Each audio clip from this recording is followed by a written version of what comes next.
Okay, you've put that key in the ignition and are ready for part 2. You've learned the basics of file structure and how to set up the windows within Adobe Premiere Pro CS6 or CC.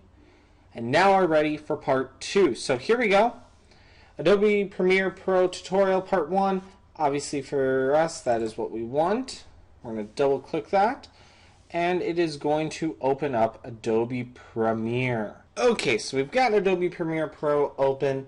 Now, the last time we talked about how to arrange your bins, and obviously I did not save it after this, so my workspace is all messed up. So let's just go to my workspace. There we go. This is how I like my projects set up. Some people like the bin on the top, some like it on the bottom. This is my setup. Obviously, if you change something, go for it. Just wherever your bin was. First thing I like to do is I like to switch mine to list view, only because I'm not a big fan of the icon view. If you like the icon view, I'll show you what it is in just a minute, but personal preference, like the list view.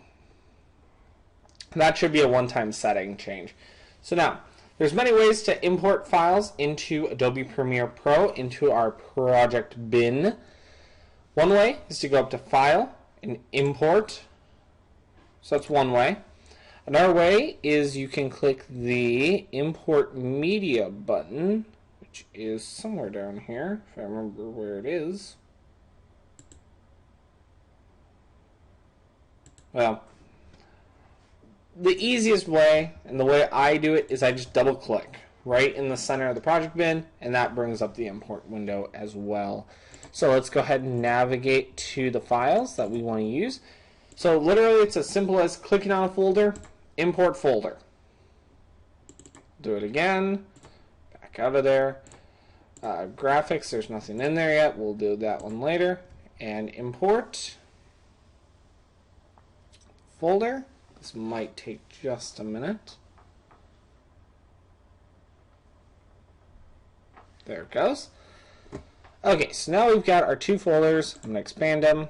There's my audio, and there is my video folder. So now there are a lot of things I can do here. I can change the label color. So if I go to label, I could pick forest maybe, and I don't know, go with that. You know, tons of things I can do with labels. A really easy way to be able to go, oh, green, that's audio. Blue, that's video. I can add a folder if I come down here to new bin, and I can say graphics. So now I've got a graphics folder. There's nothing in it, but I have a graphics folder. I can move items out of folders. If I just click and drag, that moves it out of the folder. So now I can close the folder, but that file is still staying. We'll put that back. I can remove files if I don't need them. Like, I don't need this IMG2. I'm going to delete that. Bam. Add easy.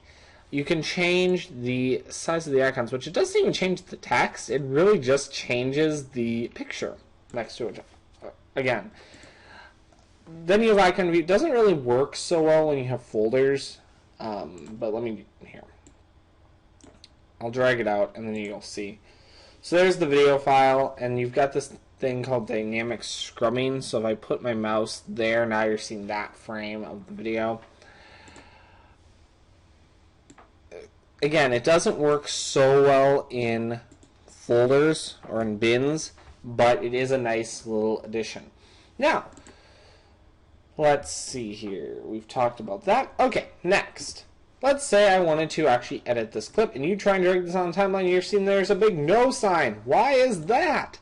Well, it's going to segue us into the next video, which has got to do with something called sequences. Right there. We will talk about those in the next video, and those are a big learning curve. Now, for me, it wasn't such a big learning curve, but I have had friends come from Sony Vegas like myself and not know what a sequence was, and that's what we're going to spend a lot of time talking about in the next video. So, congratulations, you've successfully made it through part 2. Click the link in this video's description or the annotation to get to the next part, which we'll be talking about sequences. Ooh, ah. I'll see you guys in part 3. Peace!